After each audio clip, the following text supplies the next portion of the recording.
আসসালামু আলাইকুম, সবাই কেমন আছেন? আশা করি অনেক ভালো আছেন।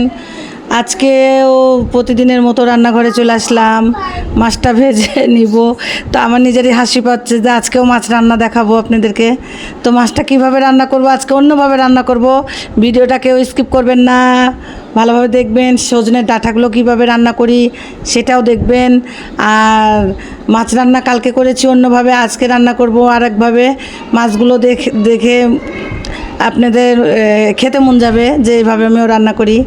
তো দেখেন কিভাবে আমি রান্না করলাম। মাছটা প্রথমে ভেজে নিয়েছি, আর প্রতিদিনই মাছটা ভেজে রান্না করি। মাছটা মনে করলাম যে আজকে কাঁচাই রান্না করব, সুন্দর করে ভুনা করব। তো না, মাছটা ভেজে নিয়েছি সুন্দর করে, দিয়ে মাছ ভাজা হয়ে গেছে আমার। মাছগুলো বড়ি দিয়ে রান্না করব, বড়িটাও এদিকে ভেজে নিব। তো বড়িটা সুন্দর করে আমার ভাজা হয়ে গেছে।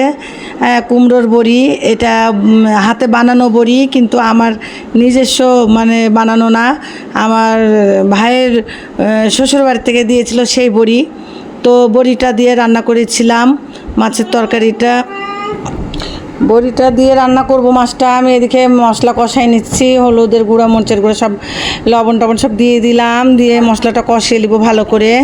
মশলাটা কষানে মাছে কিন্তু অন্য তরকারি আর অন্য কিছু দিব না, আজকে বড়ি দিয়েই মাছটা রান্না করব। তো আজকে সজনের ডাঁটার এদিকে আমি রান্না করে নিব আগে, তারপরে সজনের ডাঁটা আলাদা করে চচ্চড়ি করব। সজনের ডাঁটা একটু আলু দিয়েছিলাম, আলু ছিল না, আলু অল্পই ছিল, এই জন্য আলুগুলো অল্পই দিয়েছিলাম। দিয়ে ডাঁটাগুলো সুন্দর করে চচ্চড়ি করব। তো ডাঁটাগুলো ভালোই লাগছিল খেতে। আবার এদিকে হলো মশলাটা ভুনা করা হলো, এদিকে মাছ ভুনা, মাছের জন্য। মাছের বেশি ঝোলও হবে না, বড়ির জন্য একটু হালকা ঝোল করেছিলাম। তো মাছ পুরো ভিডিওটাই দেখবেন, ভিডিওটা স্কিপ করবেন না।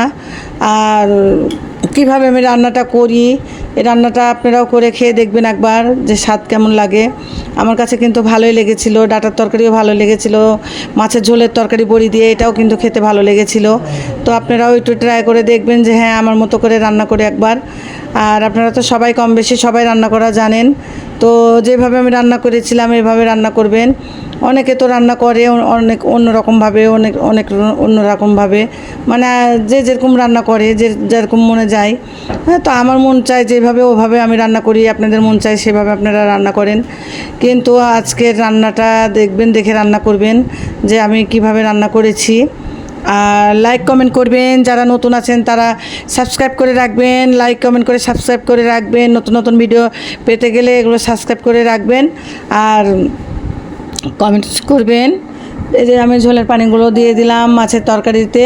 তো এখানে আবার একটু আমার মেয়েরা খাবে না মাছের তরকারি, ওই জন্য ডালের বড়া করব। তো এখানে মরিচগুলো কুচি কুচি করে কাটা হচ্ছিল। তো মরিচ, অনেকগুলো মরিচ দিয়ে পেঁয়াজ দিয়ে সুন্দর করে ডালের বড়া করা হবে, কারণ ওরা খাবে না, ওদের হচ্ছে মাছ খায় না বা ডাঁটার তরকারিও খায় না সেরকমভাবে। তো ডালটাও রান্না করতাম, সময় পাইনি। তো এদিকে ঝোলের তরকারিতে বড়িগুলো ভাজা দিয়ে দিলাম, যে বড়িগুলো আগে একটু ভালো করে সিদ্ধ হোক, তারপরে একটু পরে মাছ দিব। তো এইদিকে বলক এসে গেছে ঝোলে, বড়িগুলো দিয়ে দিলাম। তো একটু নেড়ে চেড়ে আবার ঢেকে দিব। তো যাই হোক, আমি এদিকে মশলাগুলো কি বলে মশলা বলছি, ডালগুলো আমার হচ্ছে ইয়ে হয়ে গেছিলো, ডিপে রেখে বেটে রেখেছিলাম। তো একবারে জমাট বেঁধে গেছিলো।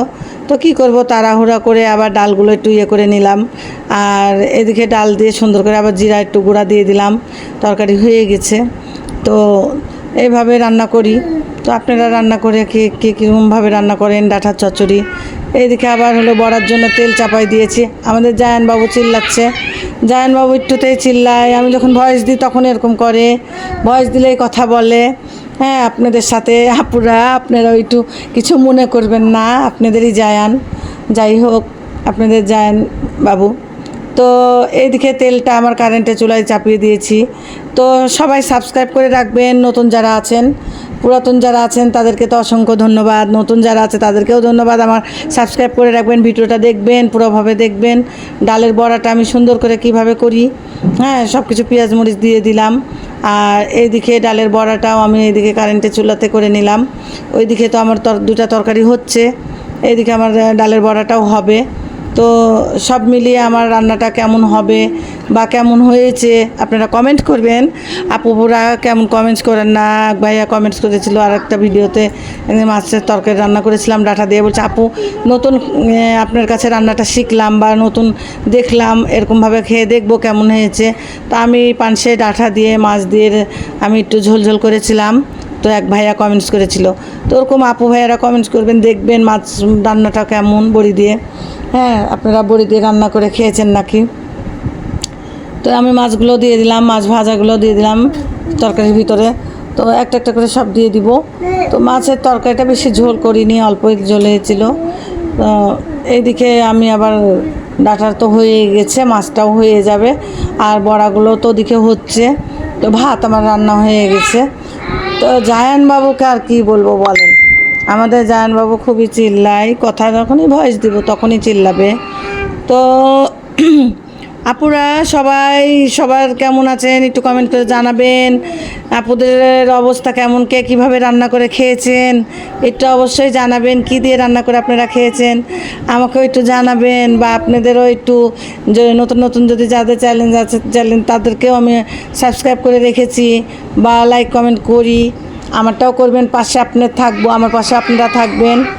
দেখেন বেশি চিল্লাচার, বড়াগুলো কেমন হয়েছে দেখেন আপুরা, হেভি লবণীয় টেস্টি, কিন্তু পেঁয়াজু বলে কাকে, ভাজা কুড়মুড়ে একদম, আর এটা একটু নরম নরম থাকবে, ওরকম না, এই জন্য এটা হচ্ছে বড়ার মতো করে, পেঁয়াজি না।